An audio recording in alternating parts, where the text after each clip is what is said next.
사람들이 이 세상에 태어난 목적이 단지 잘 먹고 잘 입고 잘 지내기 위해서거나 결혼하여 자식을 낳고 키우기 위해서만은 아닐 것입니다.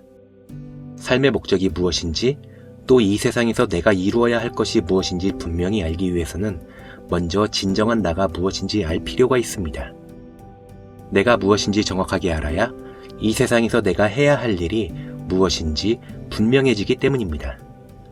진짜 내가 무엇인지 모르고 살다가 삶을 마감한다면 삶의 목적은 알지 못한 채 인생을 헛되이 산 것이 됩니다. 그렇다면 진정한 나는 무엇일까요? 불교에서 말하는 나는 크게 네 가지로 나뉘는데 상주와 주제야, 충만화, 진화입니다. 이처럼 다양한 내가 존재하는 이유는 의식 차원에 따라 나라고 여기는 것 또한 변하기 때문입니다. 상주하는 육신을 나라고 여기는 것입니다. 즉 몸을 갖고 있으며 감각기관을 통하여 외부 세계를 인지하고 생각하고 행동하는 것이 나라고 생각합니다. 대부분의 사람들은 상주하의 상태로 살아가기 때문에 육신이 죽으면 삶이 끝난다고 생각합니다. 죽은 뒤에도 영혼이 윤회하며 인과의 법칙에 따라 과보를 받는다는 것을 인정하지 않습니다. 현재의 선만이 중요하기 때문에 눈앞의 이익이 중요할 뿐 마음의 중요성이나 눈에 보이지 않는 세계를 밝히는 성인의 법문에는 큰 관심이 없습니다. 죽는 순간까지 삶에 대한 강한 집착을 버리지 못하고 평생 육신을 시봉하며 애쓰다 많은 악업을 짓고 죽습니다. 하지만 이는 어리석은 단견에서 비롯된 것입니다. 이 몸이 죽는다고 해도 영혼은 남아 또 다른 차원의 삶이 시작됩니다. 죽음은 결코 끝이 아닙니다. 주제하는 상주화보다 깊은 차원의 의식 상태로 영혼을 나라고 여기는 것입니다. 주제화 상태에서는 죽은 뒤 사라지는 육신이 진정한 내가 아니라 영혼이야말로 진짜 나라고 생각합니다. 영혼은 모든 생명체의 의식 활동을 관장하는 주체로서 육신을 움직이며 생각과 마음을 일으킵니다. 몸이 스스로 보고 듣고 느끼는 것이 아니라 영혼이 죽어나는 것임을 알 수 있는 좋은 사례는 유체이탈입니다. 영혼이 육체를 빠져나가는 유체이탈을 경험하게 되면 모든 의식 활동이 영혼에 의해 일어나며 영혼이 내 몸과 마음의 주체임을 확연히 알게 됩니다. 이렇게 영혼은 육신을 움직이는 주이면서 또한 육도윤회를 겪어야만 하는 주체입니다. 영혼에는 수많은 인식이 각인되어 함장되어 있기 때문에 윤회가 일어납니다. 이 각인된 인식을 함장식이라고 하는데 함장식은 다음 생으로 윤회하게 하는 종자이자 원인입니다. 부처님의 가피와 함께 부처님의 가르침을 배우게 되면 영혼이 윤회의 주체라는 것과 윤회의 원인을 알게 되어 삶을 어떻게 살아야 하는지 분명히 이해하게 됩니다. 따라서 함장식을 없애 영혼을 밝게 하고 성장시키는 삶이 얼마나 귀중한지 알게 됩니다. 또한 윤회와 인과응보를 믿기에 공덕을 쌓게 되고 영혼을 청정하게 하는 삶을 살게 됩니다.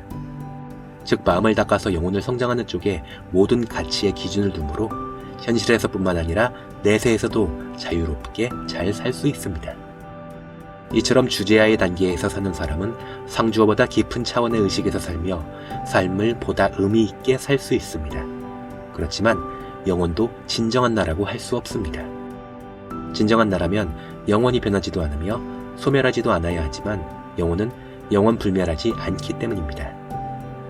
많은 종교에서 영혼이 불멸한다고 보고 영혼이 진정한 나라고 주장하기도 하지만 좀 더 깊은 의식 차원에서 보면 영혼은 불멸하는 것이 아니라 생멸하는 과정을 겪는 존재입니다. 영혼은 우주가 창조되는 과정에서 근본기로부터 떨어져 나온 개체로서 육도윤회를 겪다가 우주가 파괴되는 단계에서 다시 근본기로 되돌아가 소멸합니다. 충만화는 주제하의 단계보다 한층 더 깊어진 의식 단계로 우주 내의 만물을 창조하는 근본기를 나라고 여기는 것입니다. 우주의 근본기는 도교의 도, 유교의 태극, 힌두교의 브라흐만에 해당합니다. 주제하에서 충만화의 단계로 전환되는 것을 천지계합으로 정의하는데 이는 힌두교의 버마이데어와 상응합니다. 충만화의 상태에서는 우주 내의 모든 것을 창조하기도 하고 파괴할 수도 있습니다. 많은 종교에서 창조주로 숭배하는 신들은 우주 내의 만물을 창조하거나 파괴하지 못합니다. 이들은 근본기의 피조물인 하나의 영혼에 불과하기 때문입니다. 주제하에서 충만화의 상태로 전환하기 위해서는 영혼에 각인된 함장식을 완전히 소멸해야 합니다. 그러면 그 영혼의식은 근본기와 개합됩니다. 충만화의 상태에 이르면 주객의 경계가 없어지고 자타의 구분이 없어지므로 우주 자체가 내가 됩니다. 그러나 충만화의 단계는 육도윤회를 벗어나고 우주 내의 만물을 창조할 수도 있지만 우주가 생멸하는 근본윤회는 벗어나지 못합니다. 근본기는 주기적으로 흩어졌다 모였다 하는 성품을 갖고 있어서 보이는 우주와 보이지 않는 우주로 반복해서 오고 갑니다. 즉, 창조와 파괴라는 의식으로 인하여 우주가 생멸하는 우주 차원의 윤회가 일어납니다. 이렇게 근본기가 왔다 갔다 하면서 우주가 보이는 우주와 보이지 않는 우주로 윤회하는 것을 근본윤회라고 합니다. 비록 충만화의 단계에 이르렀다 해도 우주가 생멸하는 근본윤회의 시기가 오면 다시 미물로 되돌아가 길고도 괴로운 윤회의 과정을 되풀이하게 됩니다. 따라서 근본기와 결합된 충만화 또한 진정한 내가 아님을 알아 충만화의 상태에 머무르지 말고 이를 초월해 진화를 찾도록 해야 합니다. 진화는 우주의 창조와 파괴와는 무관하게 홀로 독립적으로 항상 존재하는 유일한 실체입니다. 부처님께서 설하신 천상천하 유화독존의 안은 바로 영원히 불변하는 유일한 실체인 진화를 의미합니다. 진화를 깨닫기 위해서는 충만화에 각인된 창조와 파괴의 우주의식마저 소멸해야 합니다. 우주의식을 소멸하면 더 이상 버려야 할 것이 없는 무상정등각을 성취합니다.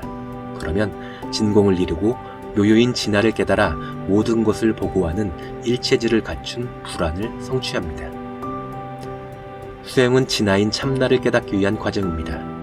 가하를 참나로 착각하면 환영과 같은 세계에 미혹되어 인생을 낭비하게 됩니다.